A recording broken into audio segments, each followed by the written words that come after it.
Welcome to the mysterious world of Angel of Death, where every shadow hides a secret and every soul has a story. Vanessa Hunt's journey has just begun, and your journey has just begun. Join us as we explore the unknown depths and unravel the mystery. This is EP7 of Angel of Death. Thank you very much for your likes and subscriptions. You can express your opinions in the comments section. Chapter 27, Aerial Battle. It took me a few moments to recover from the euphoria of sprouting wings. It sounded awfully cliché embarrassing even. How terribly unoriginal is that? A death angel sprouting wings still. This was exactly the kind of advantage I had been hoping to gain. I instinctively spread my wings, like a butterfly emerging from the cocoon of my former self. I welcomed my newfound existence, like learning to ride a bike, said Death. I shook my head and rolled my eyes. You are always so hilarious. I didn't have time to learn.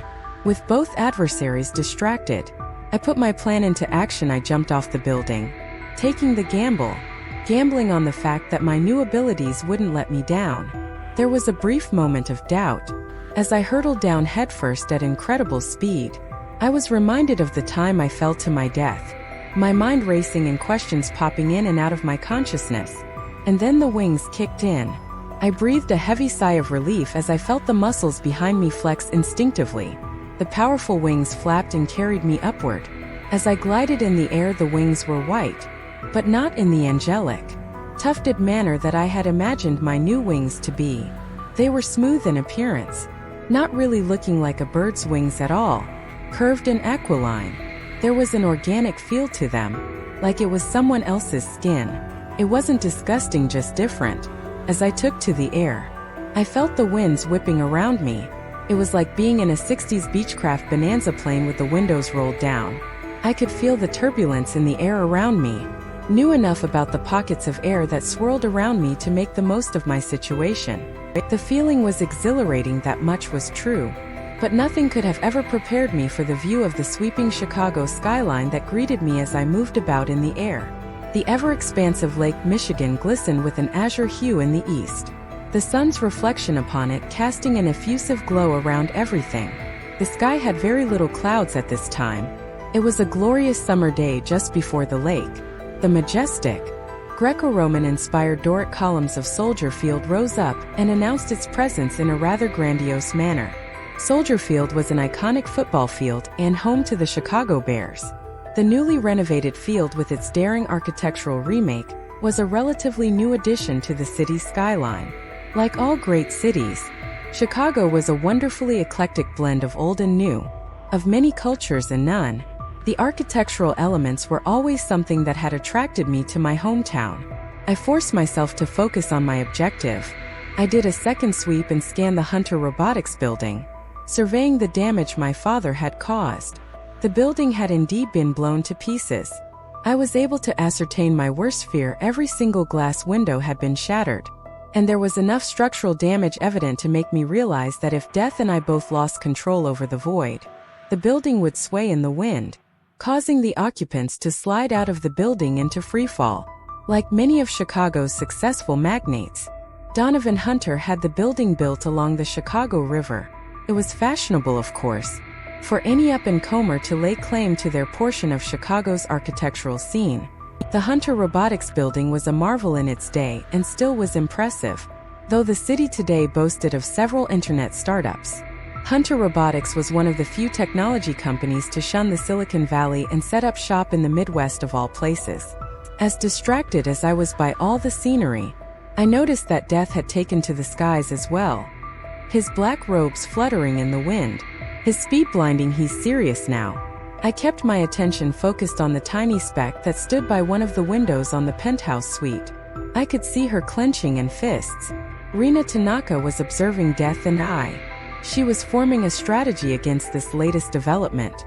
I knew it was only a matter of time before she joined the fray.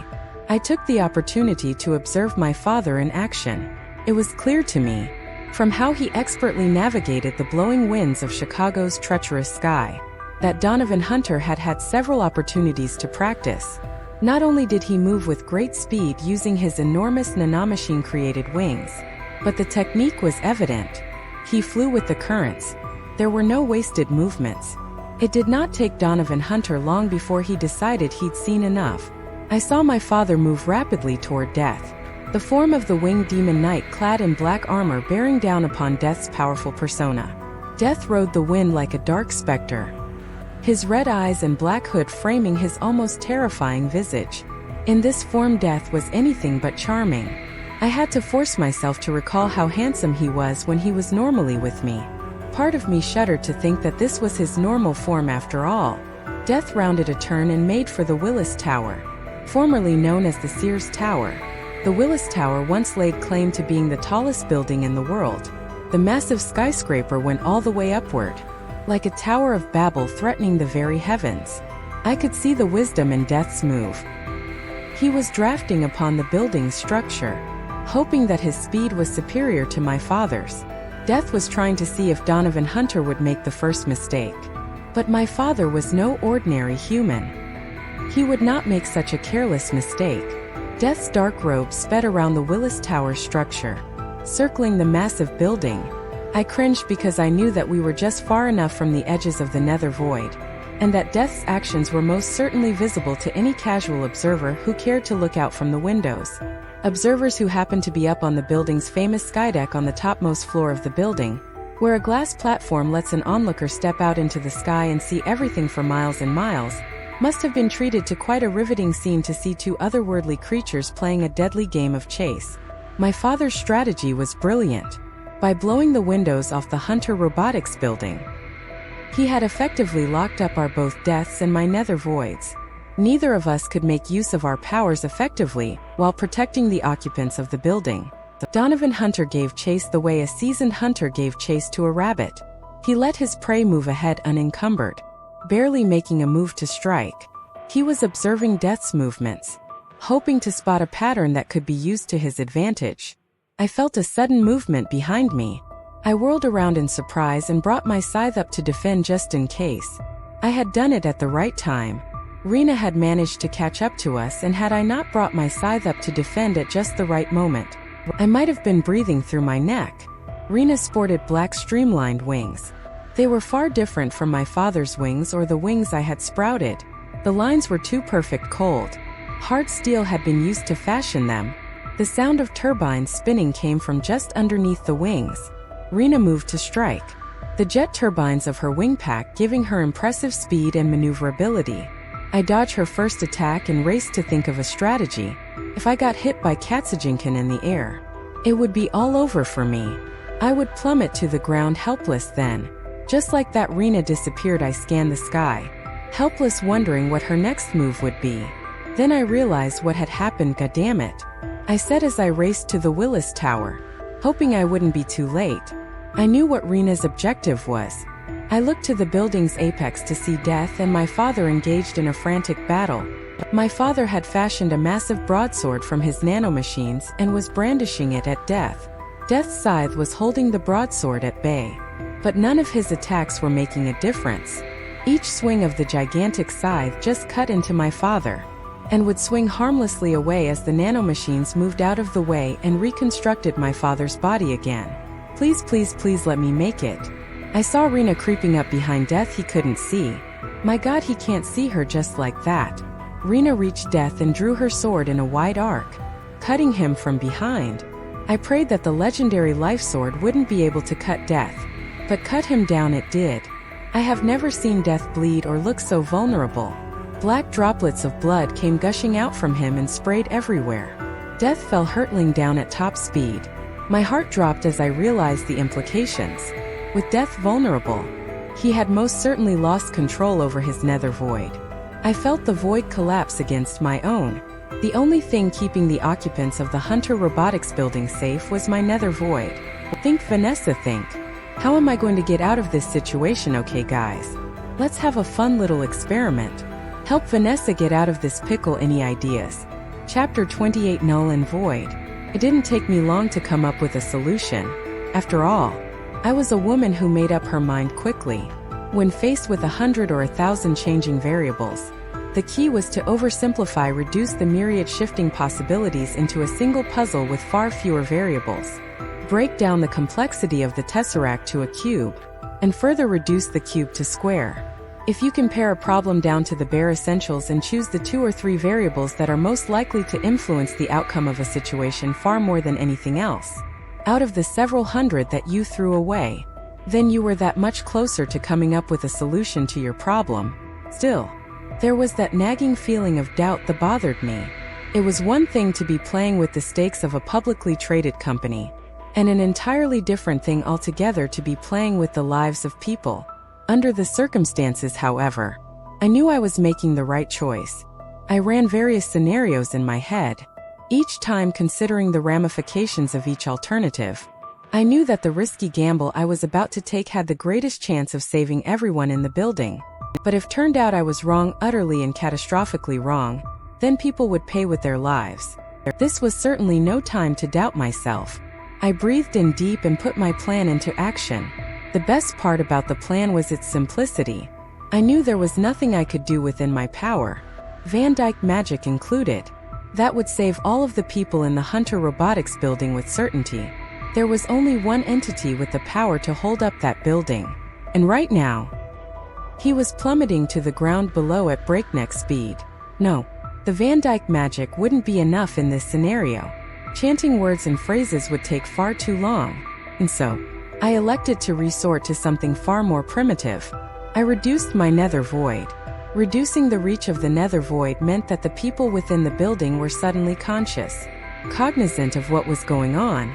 I could only imagine the uproar that ensued inside the building as the occupants regained their free will, only to realize with sudden horror that their lives were in peril. Still, reducing my void without undoing it altogether gave me the much-needed boost in energy and power I needed to put my plan into action, while allowing me to continue to protect the building's residents where it mattered, shielding them from the outside world. In other words, the little part of my void that was still in place acted like glass in place of the one that was shattered, just in time for what I needed to do next. A split second after I released most of my void and reclaimed my energy, I dove straight down, unleashing all of my remaining energy and abilities, focusing on one thing and one thing alone, rapidly increasing my speed. I began chanting as well, just in case the Van Dyke magic would be able to kick in before it was too late. I hurtled to the ground at top speed, but death was still far ahead of me. A mere speck in the distance, everything was a blur. And yet things continued to occur in slow motion for me. It was now or never if death hit the ground. I didn't really want to know what the consequences were. There was nothing on this earth that was supposed to be able to harm a being such as death. But the power of catastrophe was not to be trifled with. I doubled my efforts, pouring all my willpower into what I was trying to do, hoping against hope that I would be able to catch him and stop his fall. The air whipped around me, and pockets of air lashed all around, painful and cutting, the winds fickle and unrelenting, almost cruel in their indifference.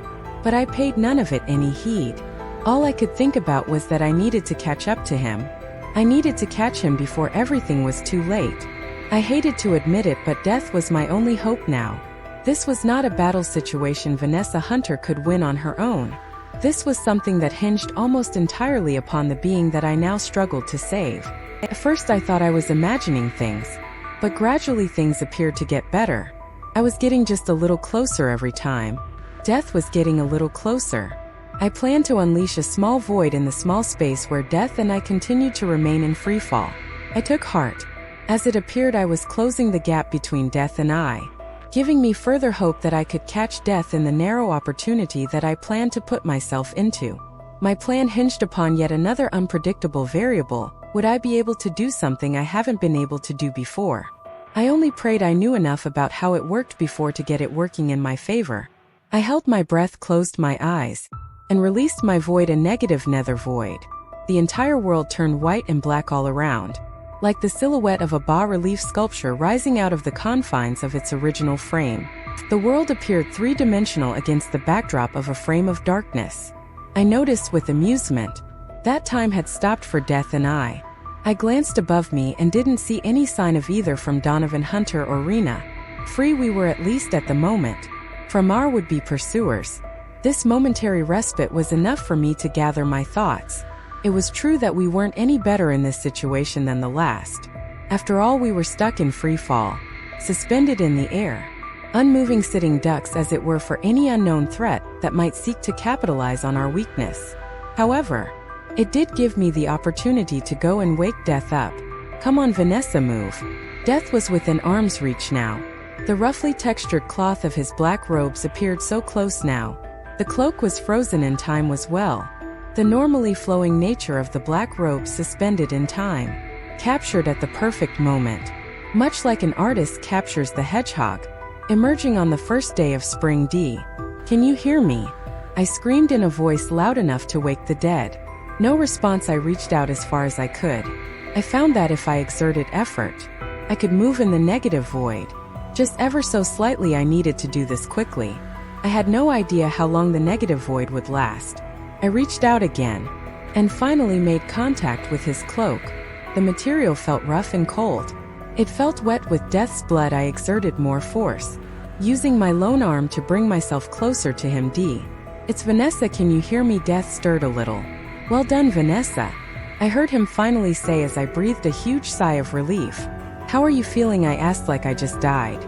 "Oh wait, I am Death, I can't die." I rolled my eyes, but I was thankful that his sense of humor was still intact.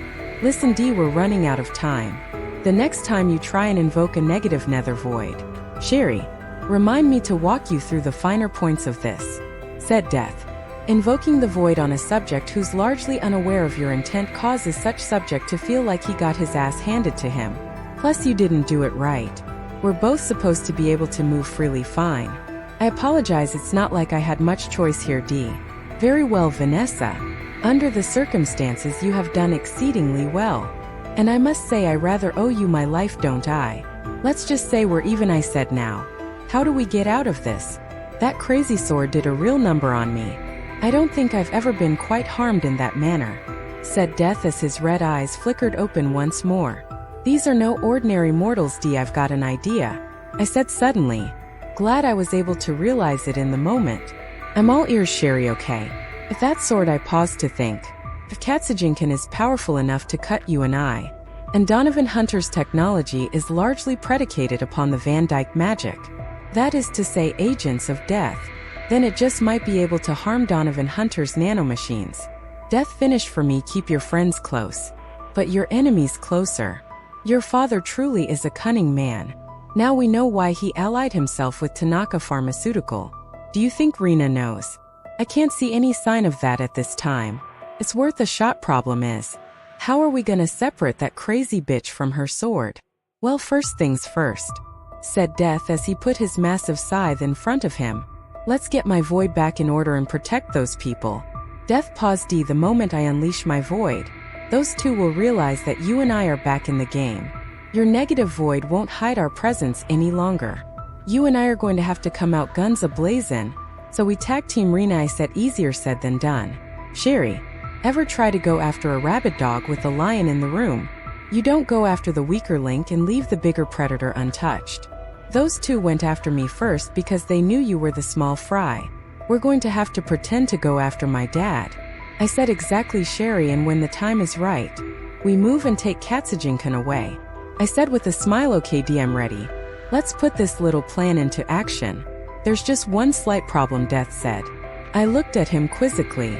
"We haven't got much time. That sword really does deserve its reputation.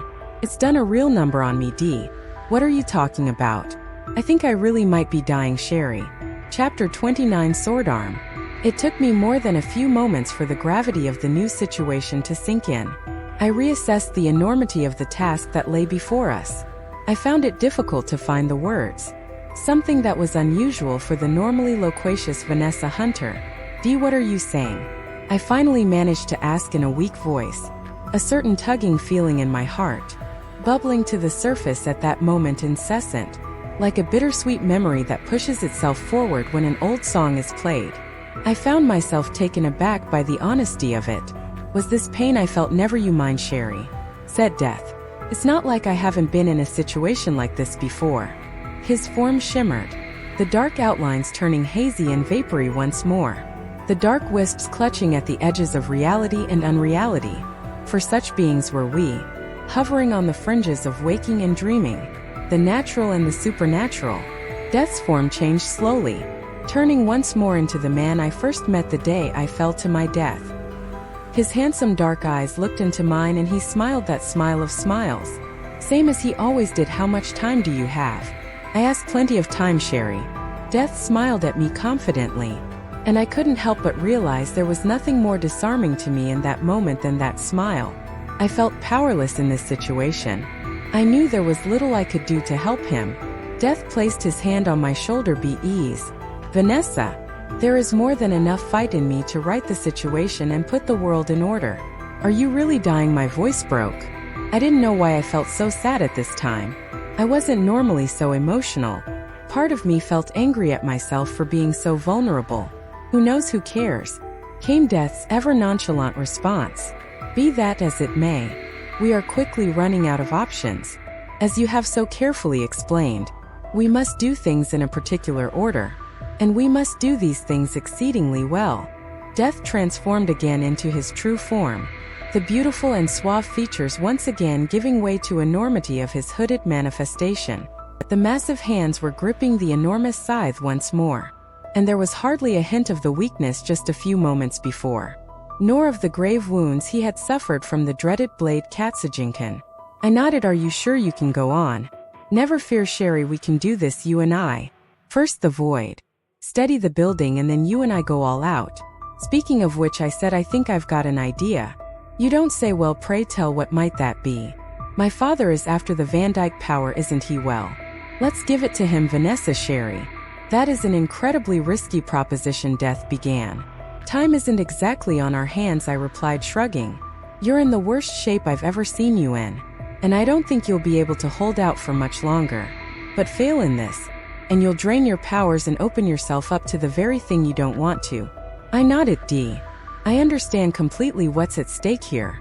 Do you really? Death pressed. Fail in this, Vanessa, and you fail not only the residents of the building, but the very world you are trying to protect. One minor blunder, and you could face the wrath of beings we don't ever want to trifle with. I'll take my chances, I said. Are you ready? Why? That's just the thing, said Death. I'm always ready. I felt the power surge as Death released his nether void. I knew in that instant that the enormous release signified one thing and one thing alone. Death wasn't holding back. I clenched my fist. Realizing the slim chances we had, I decided that I wasn't going to hold back either. I flew back into the fray, soaring into the sky, once again at the mercy of powerful headwinds that whipped all around the windy city. I saw my father and Rena waiting just above the Willis Tower, looking down at us from below. They were most certainly alerted to the fact that we were back the moment Death released his nether void. I know you want us to engage you, but I'm not going to play your game. I stopped halfway up the Willis Tower, paused for a moment, just long enough to make Rena and my father aware of my intentions. I smiled at both of them, before dashing off into a different direction, heading toward the Chicago River, moving rapidly back in the direction of the Hunter Robotics building. First things first, I needed to know that the residents of the building were safe. As I approached the Hunter Robotics building with its gleaming logo, a tiny nanobug being held by a hand. It was a logo that I had helped design myself. The machines were meant to help mankind, not subjugate it. I was reminded of how far my father had strayed in his mission. I promised myself then and there that I would not fail. I was going to put a stop to him. It was then when I noticed it. Something had gone terribly wrong. The building was intact, yes, and Death's field had managed to protect the residents. But the people in the building were moving. My God, the residents are conscious. I saw them staring with horror at the sky, their mouths agape pointing toward Death and I quickly looked back and saw my father and Rena in hot pursuit. I sensed that Death's power was rapidly waning. There wasn't much time left. Stack tarnis dis vartan nostros, I said, unleashing a massive power surge within myself. I focused the energy, willing it to a single place, forming a mental image of what I wanted to create. I kept seeing the same thing over and over again. In my mind's eye, that's it, Vanessa. Just like Mother showed you. Focus the energy into a weapon that will smite your enemies. When the words were over, I held a powerful sword of light in my hand. Very impressive, daughter of mine, said Donovan over the whipping winds. He had closed the gap between him and myself in a matter of minutes. I stared at him defiantly without uttering a word. I see you finally decided to use some of the very powers I've so longed to see. He laughed, his mirth echoing throughout the skies. Donovan attacked without warning, his massive frame going in for the kill. I moved swiftly to guard against the assault. I felt intense pressure as the giant broadsword connected with my sword of light. I breathed a sigh of relief, realizing I had parried the massive nanomachine-created broadsword.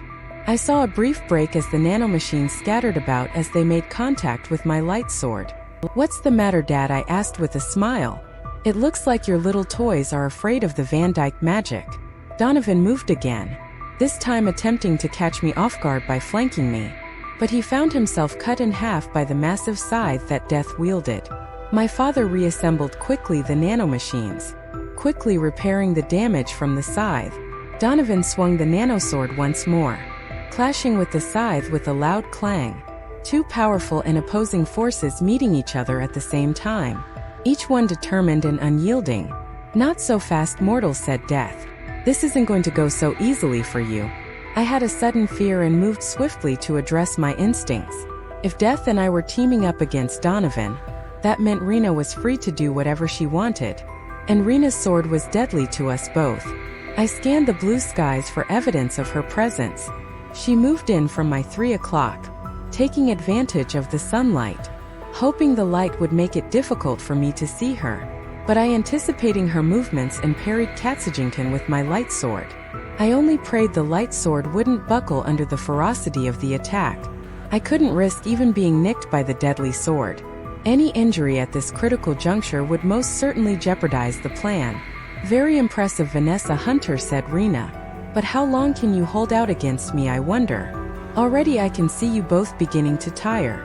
She brandished her sword in several directions, the speed of her attacks blinding. The light of the sun made them all the more difficult to defend against. It was all I could do to guard against them. Her speed put me on the defensive as I backed away in the air. The nanomachines, on the other hand, Rena continued.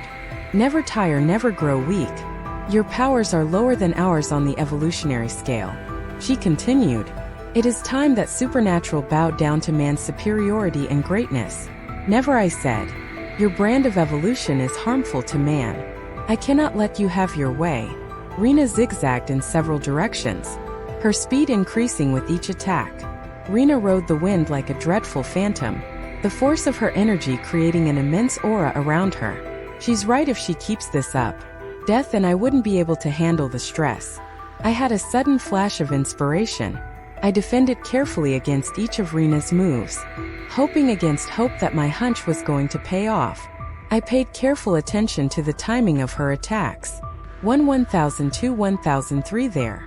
The phantom came into sight once more, the black blade like lightning striking, weaving in and out of my sight. I parried the attack and checked the timing again. 1002, 1000. There it was again. I wasn't imagining it. The timing between Rena's attacks were slowing down. It was by mere milliseconds. But I could tell just by paying careful attention to the precise moment her sword would strike. It was only a matter of time before I could capitalize on it.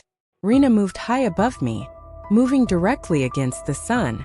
All I could see was a massive bird of prey that circled high above me, ready to mete out death in an instant. I gripped the hilt of my light sword tightly. This was the only chance I would get.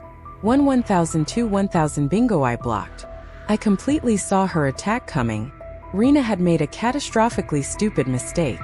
In her eagerness to defeat me, she had overextended herself, flying right into my defensive zone and opening herself up to an attack. I parried her sword, but instead of guiding it away from me, I used her strength against her, misdirecting the sword, causing it to move even closer toward me. I risked being completely impaled by the blade, of course, but this was the only way for me to accomplish my objective. I saw the opening and went all in. I moved Katsuginkin's trajectory just ever so slightly so that the blade was mere inches away from my neck. It was plenty of space for me to use my left hand to grab Rena's katana by the hilt. When I was convinced I had the sword with my left, I took my light sword and jammed it into the jetpack behind her. I heard a guttural sound, the sharp squeal of metal grinding upon metal. of gears slowing and eventually stopping. The turbines ground to a halt. Rena looked at me with alarm as she realized I was the only one holding her up in the sky. I took the sword out of her jetpack and looked her right in the eye. She was suspended just below me now, hanging for dear life by her sword arm. Katsujinkin was unmoving now, firmly held in place by my left hand. "Your evolution ends here," I said, as I took my light sword and severed Rena's sword arm at the elbow. Blood spurted everywhere and Rena screamed. Her eyes were wide open, and for the first time since I had met her, I saw fear in her eyes. She fell immediately, plunging down toward the earth below. I watched as she became a tiny speck below me, a meaningless threat now. "Let's see how you like falling to your own death. I'll be waiting for you soon. I will be there to reap your soul." I turned my attention to Death and my father, who were locked in combat in air.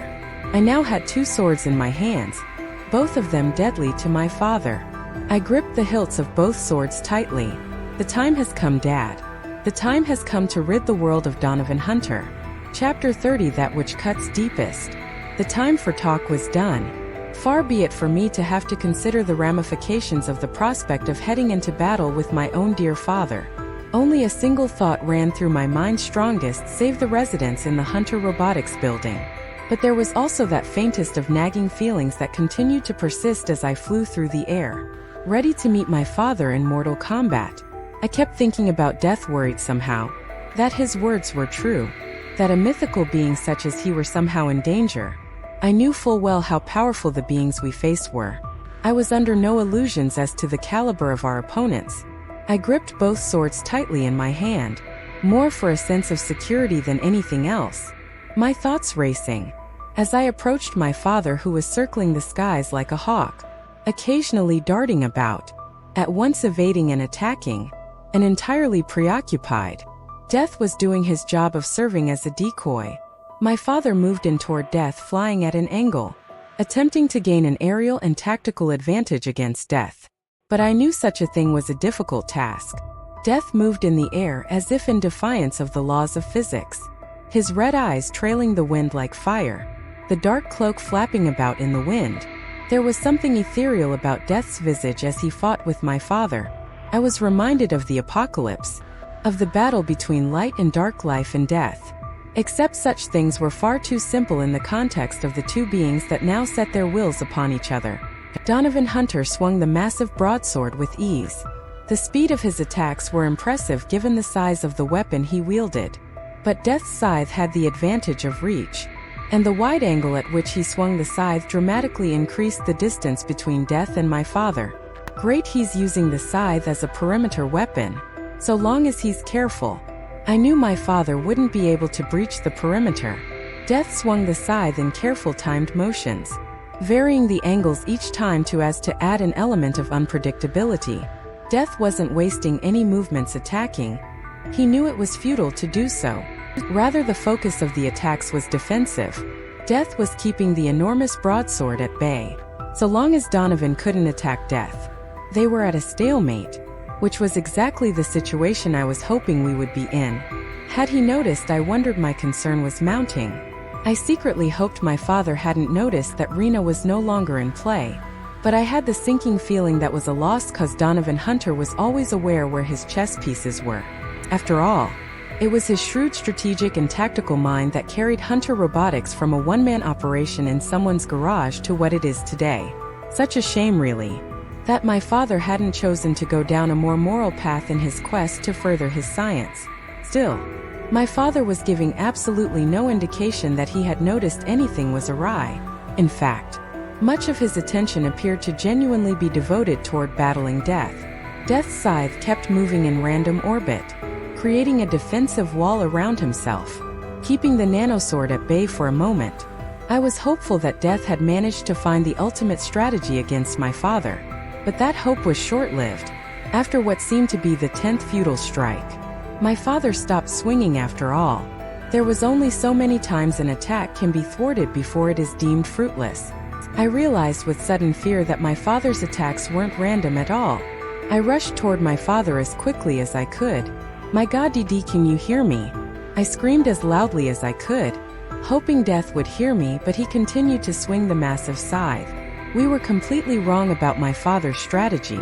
I saw the broadsword strike once more, and my heart stopped as I realized finally what my father was up to.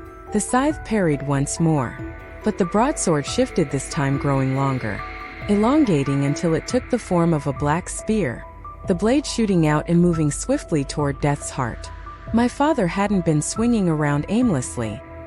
He was gauging the timing of the scythe, assessing all the possible angles for the blade to strike. By varying the angles of his swing, Death had inadvertently given my father all the information he needed to find a weakness in his death strikes. That was the brilliance of Donovan Hunter. The spear was completely unexpected. But Death was no ordinary opponent either. He moved swiftly. The moment he realized he had left himself open to an attack, Death acted swiftly in response, aiming a carefully placed mini scythe right in the middle of the large metal snath, breaking his scythe in half at just the right moment, turning it from a large unwieldy weapon into a more agile two-handed version. Death then used the blunt half to parry the spear tip that would most certainly have gone on to impale him were it not for his quick thinking. I breathed a sigh of relief. There was no way I could have reached my father in time to warn Death. I gripped the twin blades tightly, hoping that the power contained in both of them would be more than enough to take my father down. I approached him from behind and breathed in deep. To be clear, I realized how foolhardy it was to mount an all-out attack against someone as wily and crafty as Donovan Hunter. But under the circumstances, I didn't have a choice. Death might have guarded against that first unexpected attack, but a second carefully timed strike would not fail to impale Death now that my father had figured out the weakness his defense. I swung the light sword first, hoping to trick my father into blocking that so I could test Katsujinkan. My father responded by shrinking the spear, turning it into the broadsword once more. My light sword struck and was parried successfully, my father guiding it out of harm's way, his strength taking me aback. My father had swung the sword out far enough to change my center of gravity. Not only had he anticipated my attack, but he was able to predict the outcome of the blow, carrying it just far enough to disorient me. I spun around farther than I had wanted to. I was in an awkward position now, having nothing with which to guard myself against. I had left myself wide open to an attack. I knew what was coming next. I had to think fast.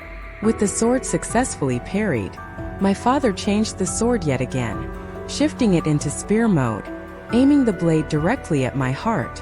I didn't want to know how fast the blade was, or how powerfully it could penetrate an agent of death. If Katsujinkan could mortally wound Death and there was no telling how debilitating a direct hit from the spear would be. I was forced to reveal my trump card, using Katsujinkan to block the spear and guide it away from me. I shifted the blade directly into the spear's path.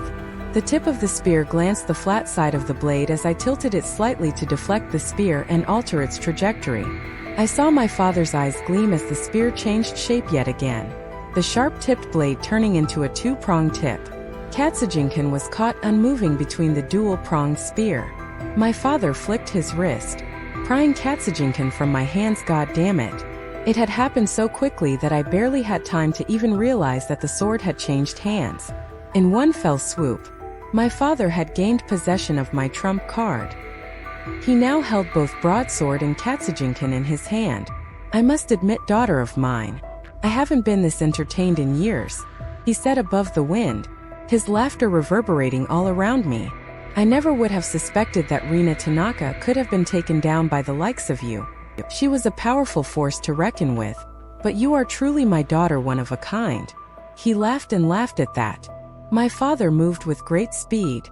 His broadsword disappeared, assimilated into his armor once more as he took his right fist and grabbed my throat. Everything turned hazy. I must thank you, Vanessa, for the great favor you have done me. I don't think I've quite ever gotten a hold of Katsujinkan in my entire life. All this time I've lived in fear of this blade, and now you've practically handed it to me. I was struggling to remain conscious. I didn't know where Death was, but I prayed he was okay. I was rapidly losing my vision as the world darkened around me. From the corner of my eye, I saw my father raise his left hand, aiming the sword right at me. This was it. This was the end of the line yet again for Vanessa Hunter. I kept forcing myself to stay awake. I noticed the light sword was still in my hand. There was hope, there was always hope. If I couldn't take my father down now, there would be precious little else that would stand in his way. I decided to take the biggest gamble I had ever taken since accepting death's offer. There was no time left. I knew I didn't have it in me to dodge catastrophe. The blade was on a collision course with my left shoulder blade, and my father had already sent the deadly sword on its path. There was only a few moments left before I would once again feel the cutting sting of the blade upon my flesh.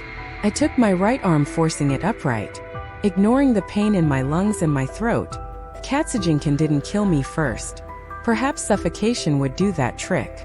I had secretly hoped that was true, but in the end, I knew it wasn't. I couldn't die. Not unless it was by the dreaded life-giving sword.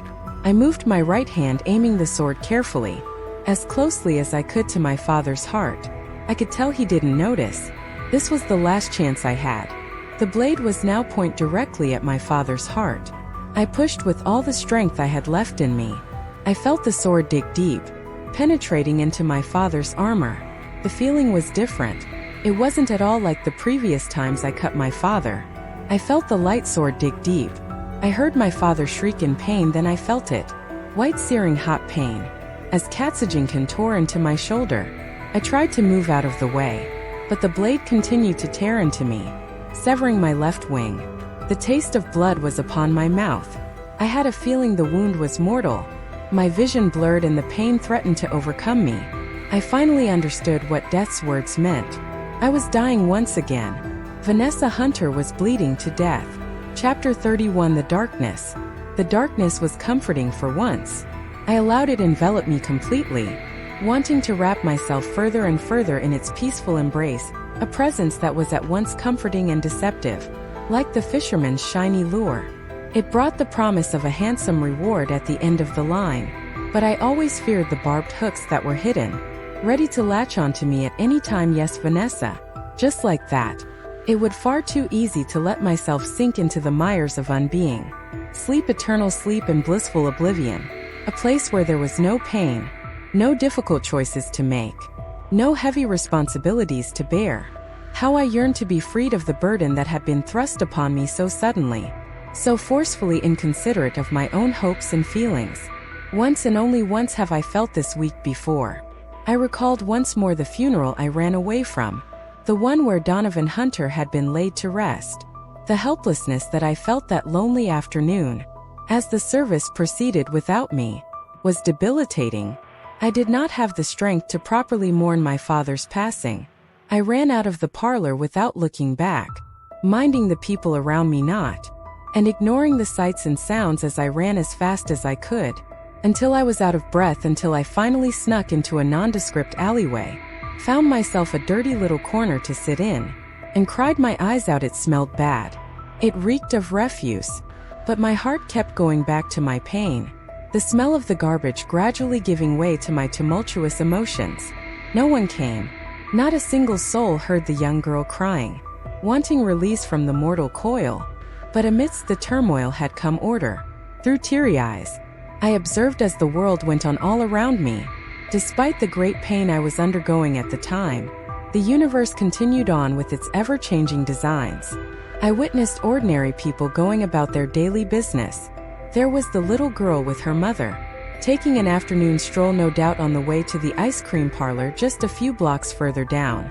The little girl had braided her hair beautifully, her golden locks moving in tandem with her skips and hops, her yellow dress glowing in the bright afternoon sun, beaming with life and standing in stark contrast to my black satin frills, at once beautiful and horrible at the same time, as I sat with my sadness amidst the refuse. But that vision made me understand that life wasn't fair. C'est la vie, say the French, that is life. And at that moment, I accepted the card that fate dealt me, light and darkness. It's so easy for the little girl to be happy she had her mother still, and clung to her with the innocence of a child that knew that everything was going to be okay. Such trust, one held such trust once. I held my father in such high regard that I placed him on a pedestal. No other human being could have hoped to live up to the lofty ideals that I held my father to.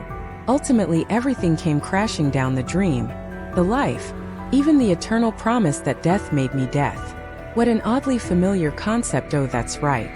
The being that struck a deal with me. Was he the devil incarnate?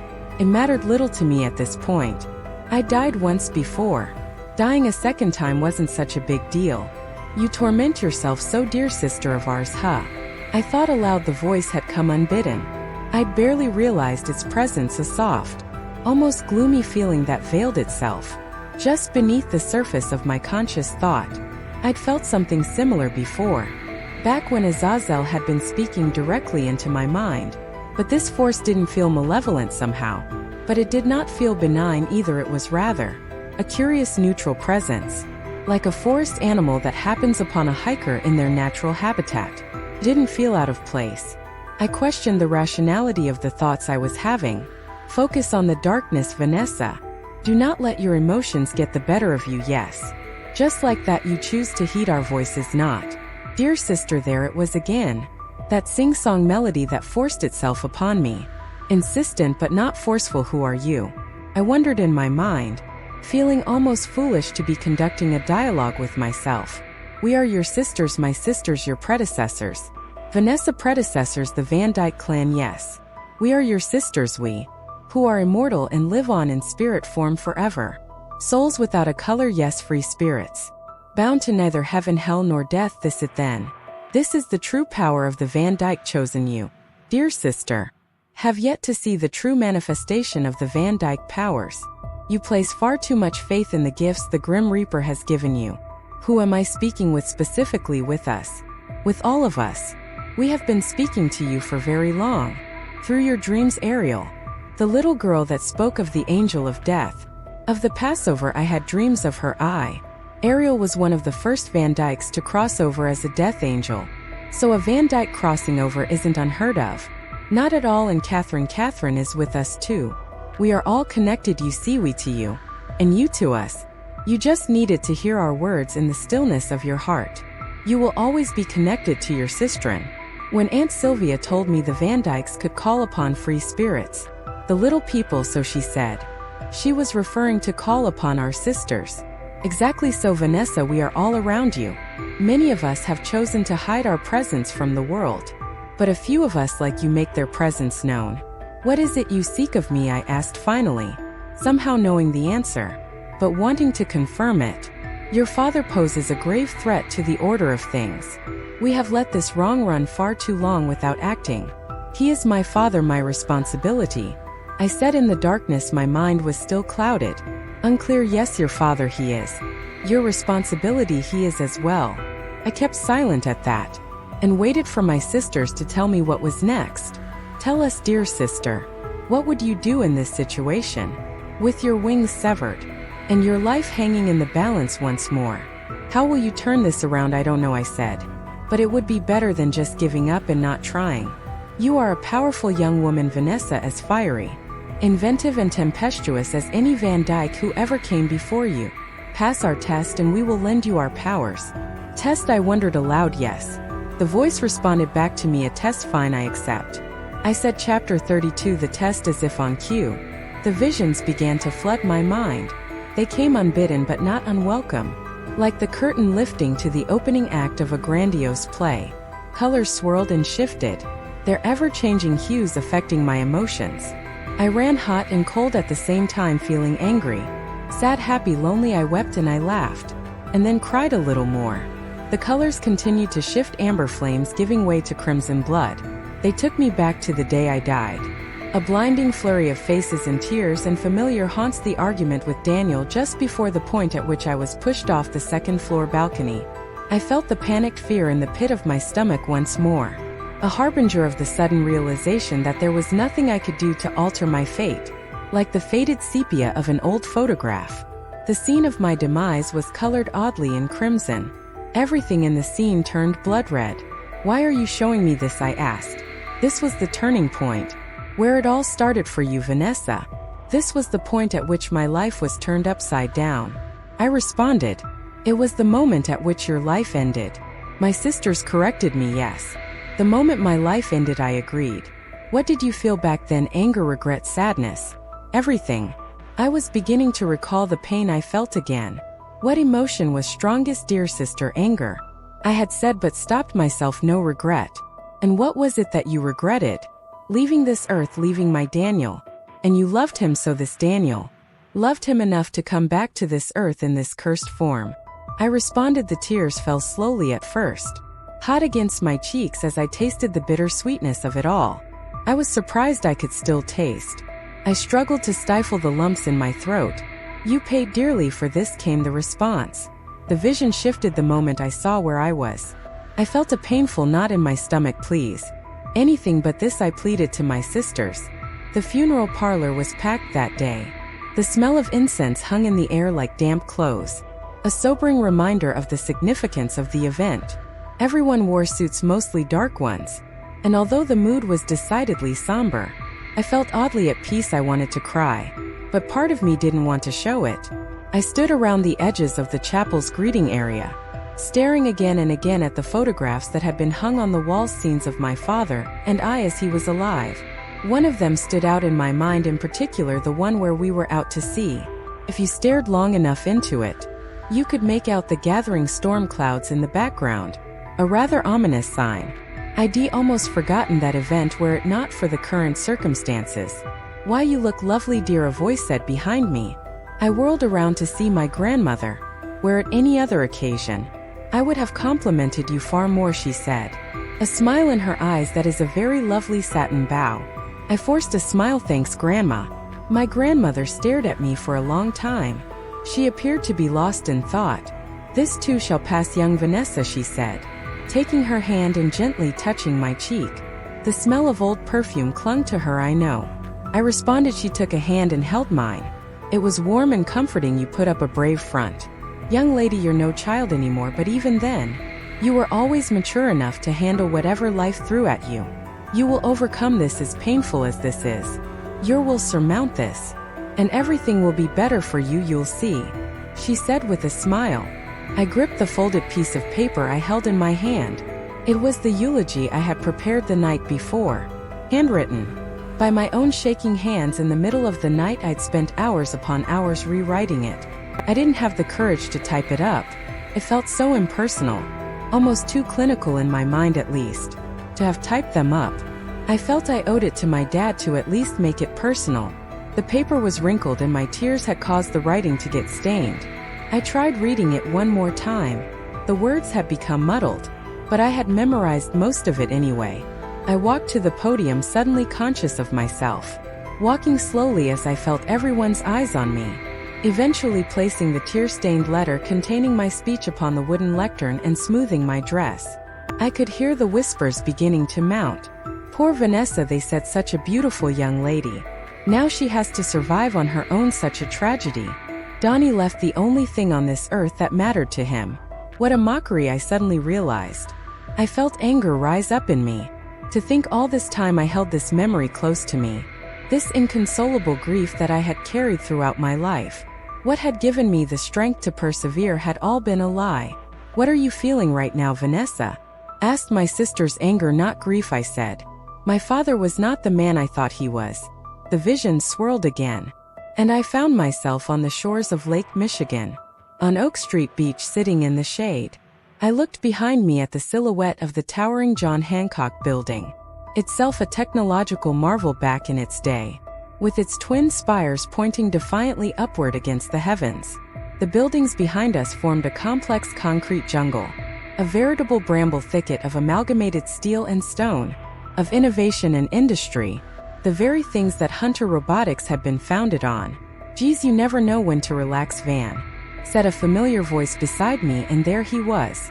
Daniel Ashcroft, much younger, yes. He was only 10 here. But those baby blue eyes were already so unforgettable. I didn't love him yet. Or maybe I didn't know it at the time. I only knew that my heart fluttered a little every time he was near. Lake Michigan stood before us, an endless blue dream. Once I dreamt of swimming across the lake, of perhaps making my way across, into the state of Michigan and beyond. The lake offered us such a sense of adventure. Tell us about this memory, Vanessa, my sisters insisted. This was when I first realized I was in love with Daniel. I admitted, and you love him still.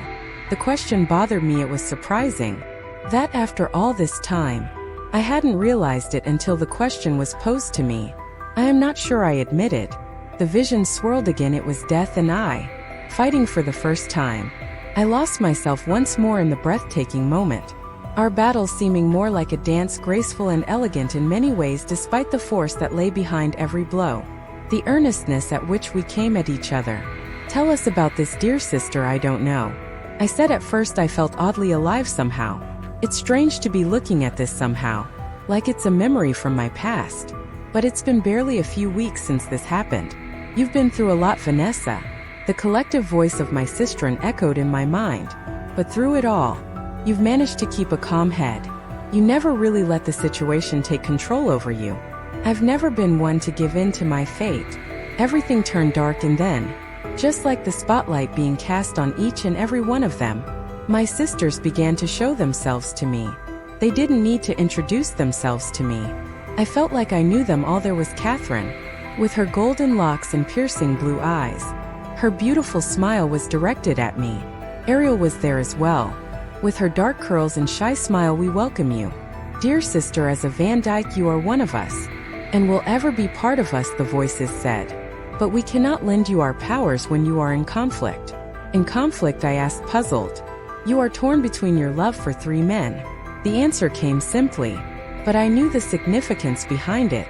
They were looking for my answer, and the answer would not come easily. The test, dear sister, is rather simple, deceptively simple. In fact, all you must do is choose. Therein lay the conundrum. All this time, I had felt the choice was clear. I had returned to this life because my love for Daniel bound me to this earth. At least that's what I would have wanted myself to believe. But my love for own father had held sway over me for an even longer time. Did I really have what it took to take on Donovan Hunter? Perhaps the real reason I couldn't beat him was that a part of me still wanted to believe in the man I loved all my life. The man I thought my father to be. And what of death? The enigmatic being who had offered me a second chance. The man who had been by my side all this time. A person I detested and desperately clung to as well. Why did I feel so oddly drawn to him? You see, Vanessa, the answer has always been in front of you. But making the choice is what you have been running from all this time. The tears flowed freely now as I realized what it was they were asking me to do. What it really was that my sisters were asking me to give up. I can't keep all 3 of them in my heart, can I? I said, whimpering softly to myself. No, Vanessa, came the answer. There is but one choice to make in this. Choose wisely, Vanessa, for the outcome of this choice may very well affect the fate of the world. Make the choice, dear sister, and never look back. I sighed in my heart. I already knew what the right choice was. In fact, I had already made it long before. I just refused to acknowledge it until now. I closed my eyes and made the choice. Chapter 33, The Chosen's Chosen. Didn't take me long. Once I had realized what was right for me, to make the choice after all.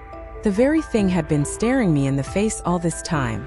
I ran from it initially, afraid of my own inner feelings on the matter. And yet now that I had made the choice, I felt oddly relieved.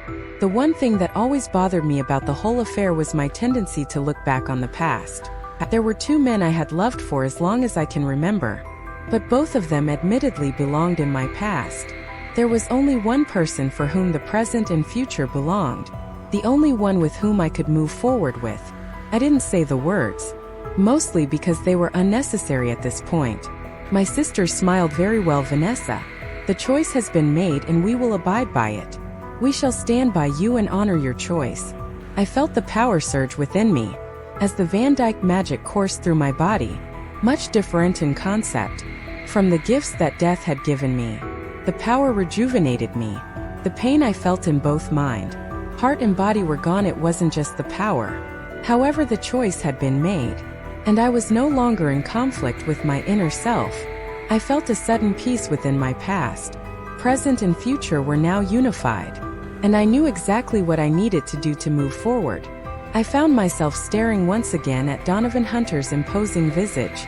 Strangely enough, the fear and the doubt was gone this time.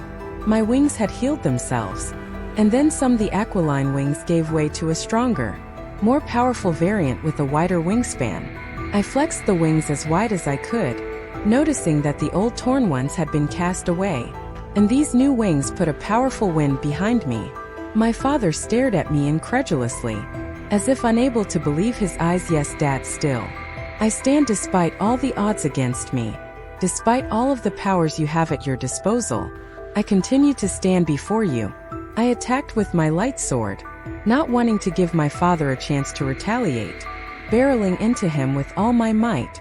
He attempted to block my attack with the enormous broadsword, but the effort was futile. The difference in power this time was far too great, and the broadsword flung into the like a weightless toy. I swung the light sword a second time, and my father responded foolishly with catastrophe. The two blades clashed. The force of the life-giving sword was great, and even in my newfound form, I could feel the sword's power. But my light sword won out. There was just far too much power in the Van Dyke sword for the life-giving blade to counter. I sent the second sword flying into the air, where it plummeted to the ground down below.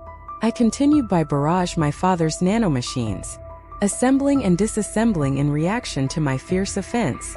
But the force of my attack was too much for my father's science this time. Before the nanomachines could even assemble themselves back, I was already at them a second time. The supreme defense afforded by the nanomachines was beginning to crumble under the powerful and unrelenting offense that was at my disposal. I put my light sword aside, the sword disappearing into the air as I balled my hands into fists, determined to pummel my father into submission. I sent blow after blow his way, each blow making a deep dent into the nanomachine structure. I'm going to do as much internal damage as I can to these things, slow down their regenerative capabilities.